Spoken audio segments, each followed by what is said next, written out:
ओ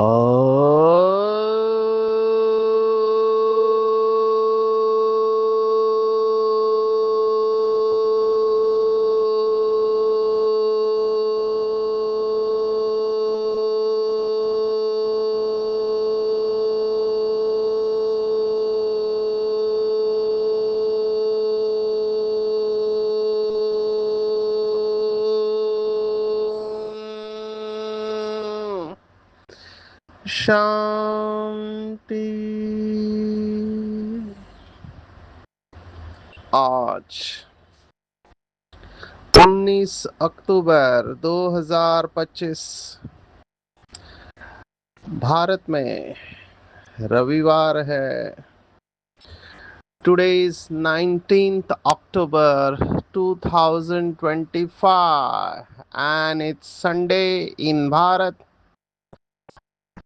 आज की मुरली का जादुई रहस्य स्वयं को प्रेरणा देने के लिए magical secrets of today's Murli for motivating the self. आज रविवार है तो अव्यक्त बाप दादा के बहुत ही पावरफुल और मधुर महावाक्य है, शक्तिशाली महावाक्य है। मुरली का टाइटल है सपूत बन, अपनी सूरत से बाप की सूरत दिखाना, निर्माण के साथ निर्मल वाणी और निर्माण स्थिति का बैलेंस रखना। आज तीसरा रविवार भी है तो नुमा शाम को 6:30 से 7:30 सभी विश्व की स्टेज पर रहकर विश्व को सकाश देंगे। आज की मुरली में बाबा ने दर्पण दिखाया हुआ है, संपूर्ण अवस्था का दर्पण। किसी को पूछने की जरूरत नहीं है कि मैं कब आने वाला हूँ, सतयुग में, शुरुआत में, मध्य में, अंत में, या सेमी स्वर्ग त्रेता में आऊंगा, उसके भी शुरुआत मध्य और अंत बाबा ने दर्पण दिया हुआ है। तो चेक करना है कि मेरी अवस्था कैसे है। दो शब्द बाबा जो हमेशा कहते हैं, check and change. Check conscious mind में, चेंज सबकॉन्शियस माइंड में करना होता है।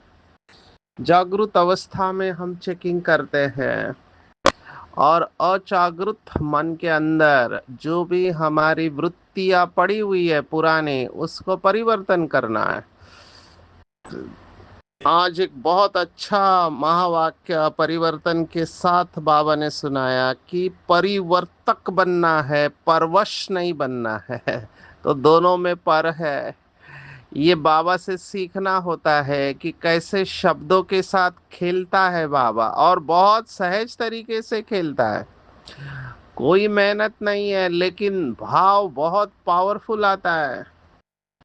जैसे पर शब्द को ही ले लो, पर शब्द के ऊपर बाबा ने कितने महावाक्य सुनाए हैं कि परमत, परदर्शन और परचिंतन से मुक्त परोपकारी बनना है। तो ये पर को लेके बाबा ने सुनाया था।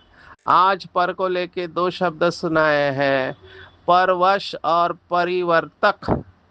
तो परवश नहीं होना है, परिवर्तक होना है। जैसे कुछ मुरलियों में बाबा कहता था कि मजबूर नहीं होना है, मजबूत होना है। ऐसे ही बाबा के कई सारे महावाक्य है, अगर वो समय पर याद आ जाए तो हम अपने संकल्पों में दृढ़ता बनाए रख सकते हैं, और दृढ़ता ही सफलता की चाबी है। ऐसे महावाक्यों की लिस्ट बना के रखना चाहिए। और एक महावाक्य मुझे याद आ रहा है, बाबा ने कहा था इंतजार नहीं करना, इंतजाम करना है। तो देखो कैसे ये ज्ञान की सभी पॉइंट्स याद रहती है। ये भी एक कला है। आज की मुरली में त्रिमूर्ति बाप ने तीन तीन बातें सुनाई हुई है, ये भी याद रखने जैसी है, हमने पहले भी देखा है। ये तीन बातें आज आई है, निर्माण, निर्माण और निर्मल वाणी। अब इन्हीं के ऊपर हमने बहुत गहराई से चिंतन पहले किया है, लेकिन शायद सभी बाबा के बच्चे वो सुनते नहीं है या फिर चिंतन नहीं करते होंगे, तो उनके लिए रिकैप हम ले सकते हैं। आध्यात्मिक जीवन का फाउंडेशन होता है निश्चय, वो भी नीचे है। निश्चय के आधार पर विजय होती है। अगर विजय नहीं होती है तो समझना चाहिए निश्चय की कमी है। ये बाबा ने कई मुरलियों में कहा हुआ है। अभी निश्चय भी चार बातों में होता है, खुद में, बाप में, ड्रामा में और ब्राह्मण परिवार में। तो निश्चय पहला नहीं है। दूसरा नहीं है, आज की मुरली के साथ जो जुड़ा हुआ है वो मैं लेना चाहूंगा, क्योंकि बाबा और बीके भाई बहने भी ये अनुभव करते हैं। बाबा ने भी सर्टिफिकेट दिया है कि सेवा बहुत करते हैं, लेकिन आज बैलेंस क्या बताया, सेवा माना निर्माण। अभी ये दो शब्द, इनका प्रोनाउंसिएशन या उच्चारण कई बार एक जैसा लगता है, लोग कंफ्यूज भी हो जाते हैं, लेकिन ये दोनों अलग शब्द है। मैं उसका क्लू दे रहा हूँ कैसे इसको याद रखना है। तो निर्माण का न अलग है और निर्माण का न अलग है, दोनों का उच्चारण अलग है, लेकिन कई बार बोलने वालों को पता नहीं होता है कि दोनों का उच्चारण सेम करते हैं। अभी इसमें किसी का दोष नहीं है, ये व्याकरण की बात है और उच्चारण की बात है। जैसे आ, हमारे कई सारे भाई बहने आत्म प्रकाश को आत्म प्रकाश कहते हैं। अभी हमारे इधर महाराष्ट्र में उसको आत्मा कहते हैं, लेकिन दूसरे तरफ उसको आत्म प्रकाश बोलेंगे। तो ये उच्चारण का फर्क भाषाओं के अनुसार होता है, और भारत में तो इतनी प्रकार की भाषा है, तो उस अनुसार ये उच्चारण अलग जाता है। लेकिन अगर आप शब्दों को देखो, निर्माण में न अलग है।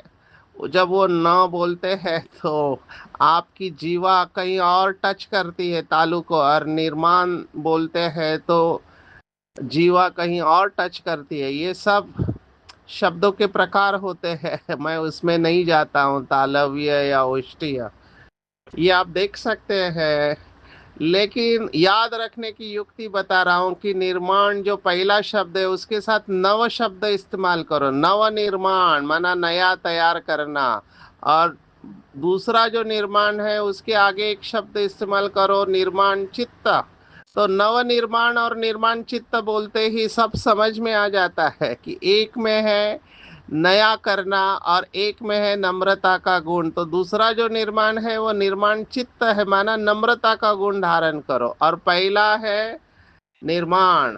तो ये दोनों का बैलेंस रखने को कहा गया। अब ये क्यों बैलेंस जरूरी है, तो प्रैक्टिकली ये देखा गया है कि अगर बॉडी कॉन्शियसनेस में सेवा करते हैं, देह भान और देह अभिमान में, तो बॉडी कॉन्शियसनेस में जब सेवा करते हैं तो नम्रता का गुण कम हो जाता है या निर्माण चित्त कम रहते हैं, और उसमें अहंकार आने के चांसेस रहते हैं। और अहंकार योगी आत्माओं का बहुत बड़ा शत्रु है। तो बाबा ने ये बहुत बार कहा है कि आप नवनिर्माण तो कर रहे हो, लेकिन साथ में निर्माण भी बनना बहुत जरूरी है, क्योंकि जब निर्माण चित्त बनेंगे तब सर्व द्वारा दिल का स्नेह और दुआएं मिलेंगी।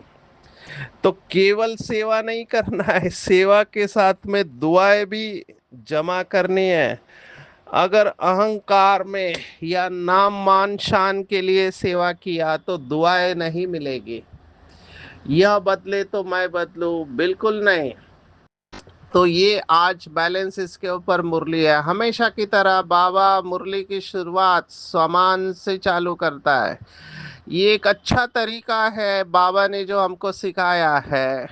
देखो, बाबा की बातें हमें फील क्यों नहीं होती है, माना हर्ट क्यों नहीं होता है, क्योंकि बाबा पहले शक्ति भरता है।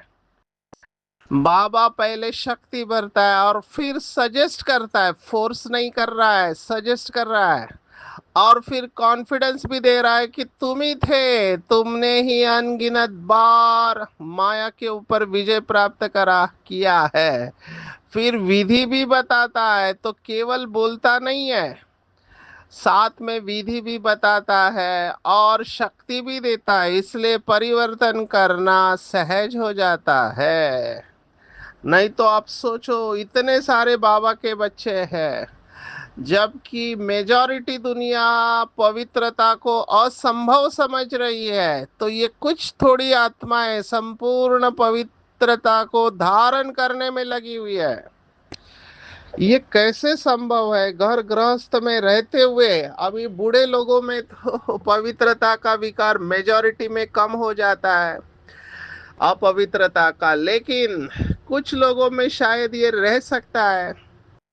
लेकिन यंगस्टर, कितने सेंटर पर बाबा के कुमार और कुमारियां हैं। देखो, एक प्रकार से कुमार और कुमारियों को फिर भी सहज है, लेकिन मैं तो उनको फुल मार्क्स देता हूँ। वैसे तो हर एक का अपना महत्व है, लेकिन फुल मार्क्स उनको है कि जो शादी करने के बाद संपूर्ण पवित्र जीवन जीते। और ऐसी आत्माओं को हमने देखा है भारत में, कई सेंटर पर है, यंग है, शादी करने के बाद संपूर्ण पवित्र जीवन जी रहे। हमारे सेंटर पर तो एक ऐसी आत्मा आती थी, सोचो, वो युगल ज्ञान में चल रहे, माना स्त्री, वो ज्ञान में, पति ज्ञान में नहीं है, लेकिन पति का फुल सपोर्ट है उसको पवित्रता के लिए। अभी घर से प्रेशर है बच्चे के लिए, लेकिन ये दोनों अपने संकल्प में दृढ़ है।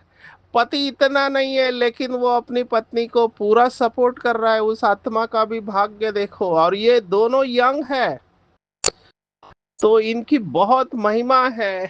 बाबा और हम भी दिल से दुआएं देते हैं कि ऐसी आत्माएं दुनिया के आगे रोल मॉडल है।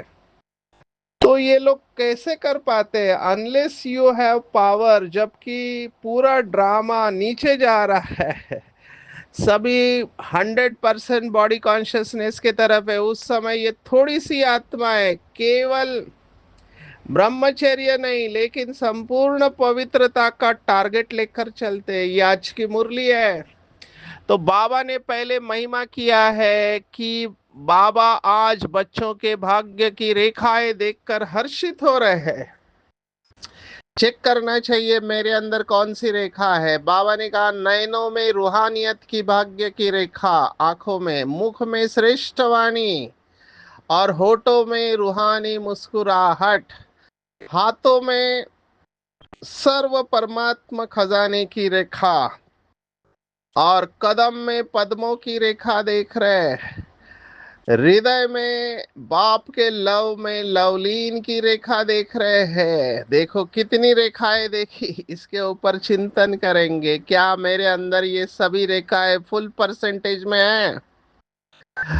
एक गीत है, गजल अभी ऐसे गाने नहीं सुनना चाहिए, कई लोगों को गजल वगैरह सुनना अच्छा लगता है। उसमें एक लाइन आती है, रेखाओं का खेल है मुकद्दर और रेखाओं से मात खा रहे हो। तो रेखाओं का खेल मुकद्दर है। देखो, मुझे पता नहीं ये सच है या नहीं, लेकिन हिटलर को भी जब उसकी हाथ की रेखा देखी गई तो उसको बताया गया कि तुम्हारी ये रेखा कम है, तो उसने चाकू लेके रेखा को बढ़ा दिया। ऐसी रेखाएं बढ़ती नहीं है, लाइफ की कहो, भाग्य की कहो, धन की कहो। ये हाथों में कैसे आ जाता है मुझे नहीं पता, लेकिन ये बहुत बड़ा साइंस है, ऐसे मैं समझता हूँ। तो हम उसमें नहीं जाएंगे। कहने का भाव था कि कई लोग इन रेखाओं से या रेखाओं को पढ़कर भविष्य बता देते हैं। इसको अलग अलग नाम दिए गए हैं। चेहरे को पढ़कर भाग्य बताने वाले लोग हैं। हाथों की रेखाओं को मैंने पढ़ा था, कायरो करके एक है व्यक्ति, कायरोस पाल्मेस्ट्री करके, तो हाथों की रेखा देखकर भी लोग भविष्य बता देते कि हाथ में एक लाइफ लाइन होती है, एक स्वास्थ्य की लाइन होती है, एक धन की लाइन होती है, और एक रिलेशनशिप्स की लाइन। कितनी सारी रेखाएं, कितना इन्होंने स्टडी किया होगा। आज स्वयं भगवान भाग्य विधाता है, वो अपने बच्चों की भाग्य की रेखा देख रहे, तो ये 6 रेखाओं के ऊपर चिंतन करेंगे। आंखें क्या कह रही है, होठ क्या कह रहे हैं, मुख क्या कह रहा है, हाथ पैर क्या कह रहे हैं, हृदय क्या कह रहा है, यहाँ पे ये सब रेखा है।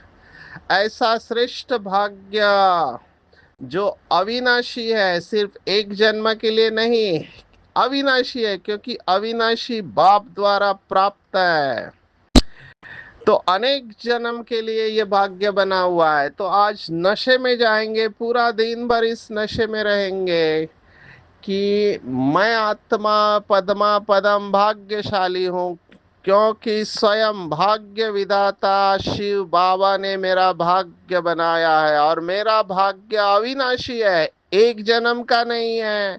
देखो कैसे कंपाउंडेड हो जाता है। कंपाउंडेड अंग्रेजी का शब्द है। केवल एक जन्म का भाग्य नहीं, अनेक जन्मों का भाग्य है, और केवल इस कल्प में नहीं, हर कल्प का भाग्य है, और केवल एक कल्प का नहीं, अनगिनत बार मेरा ये भाग्य बना है। इसको कहते कंपाउंडिंग पावर है। पूरा नशे में स्थित हो जाना चाहिए कि मेरे जैसा भाग्यवान कोई हो नहीं सकता। अभी जो इतना भाग्यवान है उसको चिंता करने की क्या बात है।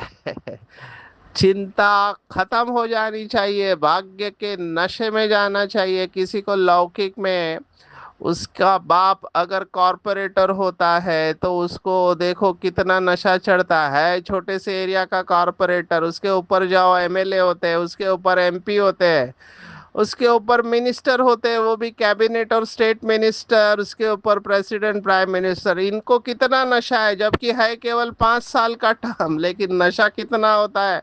अपने को राजा समझते हैं। अभी इनको एक जन्म का भी गारंटी नहीं है, और कांटों का ताज है। आप सोचो, फिर भी इतना नशा है, तो हम बाबा के बच्चों को कितना नशा होना चाहिए। तुरंत इस नशे में स्थित हो जाना चाहिए। बाबा ने नशे के कई सारी बातें बताई है। आते हैं आगे। बाबा ने कहा, ये बहुत गहरी बात है। बाबा ने कहा मुझे, मैं इसको रियल इंसिडेंट्स के साथ कनेक्ट करना चाहूंगा कि मैं एक बार सेशन ले रहा था, मेरे सामने पब्लिक बैठे थे। मैंने कहा देखो कितना अच्छा सतयुग आने वाला है, उसमें ये होगा वो होगा वो होगा। मैं सतयुग की महिमा कर रहा था, तुरंत एक भाई खड़ा हो गया और वो गुस्से में बोला किसने देखा है सतयुग, इस जन्म का बोलो अभी का बोलो। तब मैंने स्वीकार किया कि इस जन्म और अभी का समय भी उतना ही वैल्यूएबल है। भविष्य तो वर्तमान की परछाई होती है, ये बिल्कुल ठीक है। और बाबा आज वही बात कह रहा है। बाबा ने स्पष्ट कहा अनेक जन्म की प्रारब्ध है, लेकिन अभी इस समय इस जन्म में पुरुषार्थ के प्रारब्ध की प्राप्ति देखना चाहते हैं। ऐसे नहीं पुरुषार्थ अब करो और भविष्य में मिलेगा, नहीं। आज इंस्टेंट का जमाना है। तुरंत भी मिलता है, तो कैसे मिलेगा। सदा अनुभव में आए, क्योंकि अभी के ये दिव्य संस्कार आपका नया संसार बना रहा है। तो बाबा ने कहा अभी अनुभव होती है क्या, या अंत में दिखाई देगी प्रारब्ध। भविष्य संस्कार के संस्कारों का गायन करते हो कि वहाँ एक राज्य, एक धर्म, सब एक होगा। तो बाबा ने उसी को लेकर कहा है कि भविष्य में जो एक धर्म होगा उसका आधार है अभी की संपूर्ण पवित्रता। इसको अंडरलाइन करेंगे। संपूर्ण पवित्रता की धारणा का धर्म है। तो अभी चेक करो कि संपूर्ण पवित्र है। संपूर्ण पवित्र माना केवल ब्रह्मचारी नहीं, बाबा ने इसके ऊपर बहुत सारी मुरलियां चलाई। केवल ब्रह्मचारी नहीं, लेकिन ब्रह्मचारी नंबर 1। संपूर्ण पवित्रता माना स्वप्न में भी अपवित्रता का नाम निशान नहीं। ऐसे नहीं, कई बार क्या होता है, बाहर जागृत अवस्था में मन को दबा देते हैं अगर ऐसा वैसा थॉट आता है तो, लेकिन जैसे ही सो जाते हैं तो जागृत मन भी सो जाता है, तो सबकॉन्शियस माइंड में, अंतर मन में जो दबी हुई इच्छाएं है वो विकारी स्वप्न के द्वारा पूर्ण कर देते हैं। तो स्वप्न में भी अपवित्रता नहीं हो मतलब आपने दमन नहीं किया है, सुमन किया हुआ है, तब ये हो सकता है। नहीं तो कई सारी इच्छाओं को दबा देते हैं और वो स्वप्न में फिर हमारा अंतर मन उसे पूर्ण करता है। इसको कहते हैं ब्रह्मचारी बनना। और इसकी महिमा बाबा ने कही है, तीन शब्द, अखंड सुख, अखंड शांति और अखंड संपत्ति। माना ये खंडित नहीं होना चाहिए। बाबा ने ये भी कहा है कि पवित्रता सुख शांति की जननी है। अगर मैं कहता हूं कि मैं संपूर्ण पवित्र हूं तो मेरी सुख और शांति की अवस्था कभी भी जानी नहीं चाहिए। निरंतर सुख और शांति स्वरूप अवस्था, अब ये यहाँ पर अनुभव करके जाना है। और जैसे बाबा ने कुछ मुरलियों में कहा, जीवन मुक्ति के संस्कार यहाँ पर ही लेकर जाने हैं। तो चेक करेंगे क्या मेरे ऐसे संस्कार है, तब आपको पता चलेगा आप 111 में आएंगे या कितना पीछे आएंगे। जितने ही संस्कारों में कमी होंगी उतना पीछे आएंगे, आगे नहीं आ सकते। तो 111 में आना है, श्री कृष्ण के साथ में आना है। तो इसमें फुल चाहिए, अखंड सुख शांति और संपत्ति। अभी बाबा ने कैच बताया है कि कई लोगों के पास धन बहुत होता है या उनको साल्वेशन मिलता है, गाड़ी है, घर है, और कहते हम तो बहुत सुखी है। बाबा ने कहा नहीं, ये ट्रैप है माया का। नाम मान शान साधन और साल्वेशन ये खुद अविनाशी नहीं है, विनाशी है। तो विनाशी आधार से अविनाशी सुख मिल नहीं सकता। तो इस गलत फहमी में मत रहो हम तो बहुत सुखी है, नहीं। बाबा जो बात कर रहा है वो अविनाशी सुख की बात कर रहे हैं, क्योंकि ये सब साधन हिलने वाले हैं, बाबा ने स्पष्ट बताया। अभी देखो एसी के ऊपर, तो एसी भी लाइट गई, एसी गया, जनरेटर भी काम नहीं करता है समय पर। तो ये सब साधन फेल होने वाले, क्योंकि विनाशी है। तो हमारी सुख और शांति की अवस्था अविनाशी होनी चाहिए, तो चेक करना चाहिए।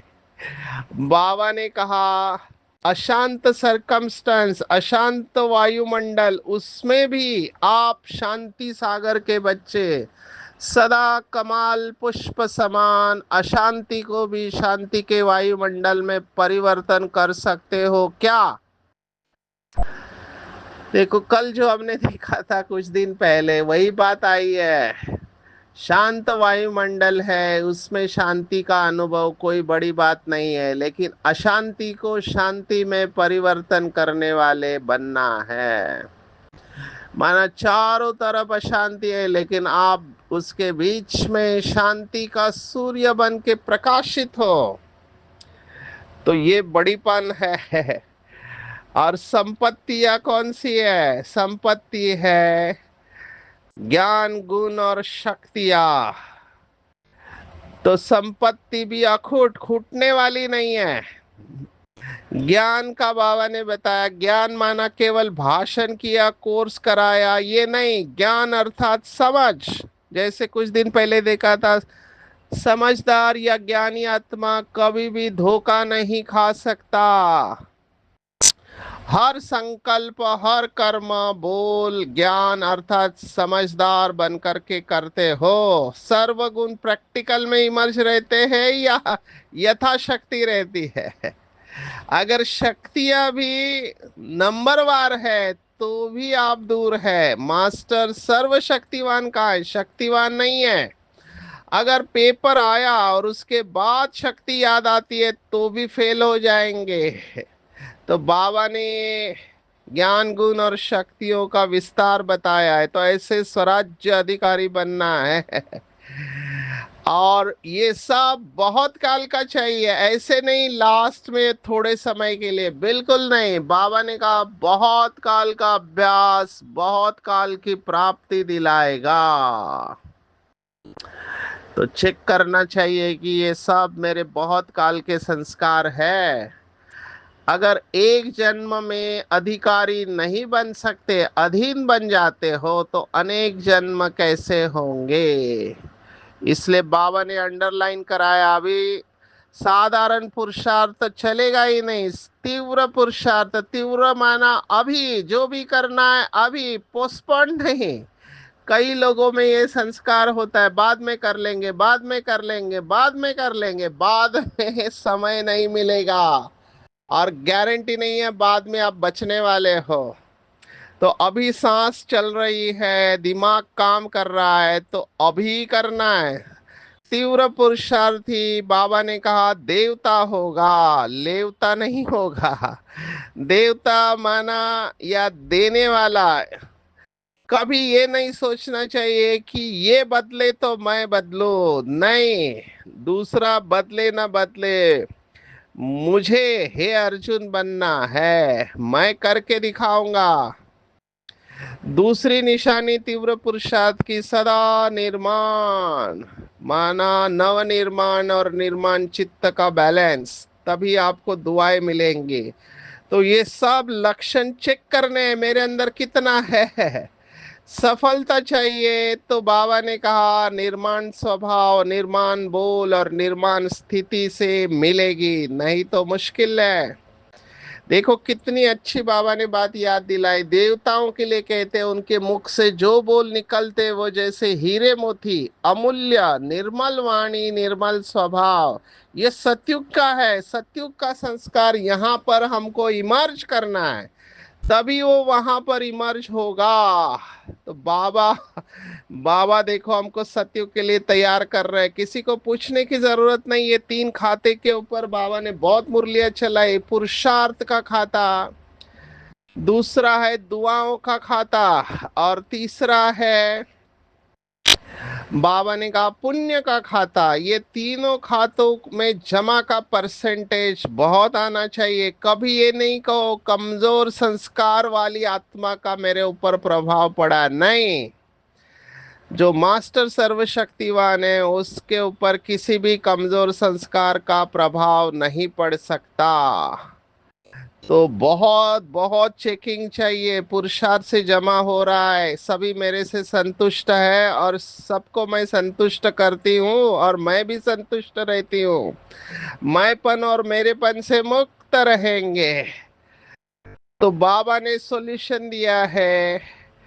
सेफ्टी का साधन बाबा की छत्र छाया में रहना, जितना बाबा की छत्र छाया में रहेंगे इससे मुक्त रहेंगे। आज दादी को याद किया है, दादी की विशेषता बाबा ने सुनाई है कि देखो दादी कितना न्यारी और प्यारी स्टेज में, दिल तख्त नशीन है, दुख दर्द की भासना से न्यारी है। देखो दादी के संपूर्ण अवस्था के पहले वाली मुरली है, दादी ने अगस्त में शरीर छोड़ा था, और ये मुरली है 31 मार्च, माना अप्रैल मई जून जुलाई अगस्त, 5 महीने पहले की ये मुरली है। और बाबा दादी की संपूर्णता का वर्णन कर रही है। दादी प्रभु पालना में रही, हमारे जैसे पढ़ाई पढ़ी, लेकिन दादी नंबर 1 गई, निश्चय बुद्धि बन। तो हमको भी दादी जैसे बनना है। आते हैं वरदान के ऊपर। अटेंशन रूपी घृत द्वारा आत्मिक स्वरूप के सितारे की चमक बढ़ाने वाले आकर्षण मूर्त बनना है। अमृत वेले अटेंशन रूपी घृत डालते रहेंगे तो वो एक रस जलता रहेगा। और संपूर्ण अटेंशन की व्याख्या बाबा ने दी है। संपूर्ण अटेंशन माना बाबा के सभी गुण और शक्तियों को स्वयं में धारण करना है। इसी से संपूर्ण आकर्षण मूर्त बन जाएंगे। और इसके लिए बेहद की वैराग्य वृत्ति को धारण करना है, तभी साधना का बीज प्रत्यक्ष होगा। योग की शक्ति के लिए बाबा ने फिर से अव्यक्त इशारे की पॉइंट में बैलेंस को अंडरलाइन कराया है। कर्म करते समय योग की पावरफुल स्टेज रहे, ऐसे नहीं बैठते हैं तब पावरफुल है, नहीं, कर्म करते समय। इसके लिए क्या करना चाहिए, तो बाबा ने कहा समय निकालो। जैसे कुछ दिन पहले कहा था, प्रयोगशाला में बैठे हो तो समय निकाल के अभ्यास करना है, नवीनता लानी है, तभी दूसरों के आगे एग्जाम्पल बनेंगे। तो आज की पूरी मुरली में टेक होम है, बाबा ने कहा कि तीव्र पुरुषार्थी बनना है, बैलेंस रखना है नवनिर्माण और निर्माण चित्त का, और अपने भाग्य के नशे में रहना है कि मेरे जैसा भाग्यवान कोई नहीं, केवल एक जन्म नहीं, अनेक जन्म नहीं, अनगिनत बार, अनेक कल्पों में मेरा ये भाग्य बना हुआ है। और तीनों खातों का जमा का खाता बढ़ाना है पुरुषार्थ द्वारा, पुण्य का खाता और दुआओं का खाता। ये तीनों खाते को देखना है कि मेरे अंदर है, और अमृत वेले से अटेंशन रूपी घृत डालना है, बाबा के सर्व गुण और शक्तियों को धारण करना है, बेहद की वैराग्य वृत्ति रखना है, और समय निकाल कर नवीनता लाकर एग्जाम्पल बनना है। अच्छा, ओम शांति।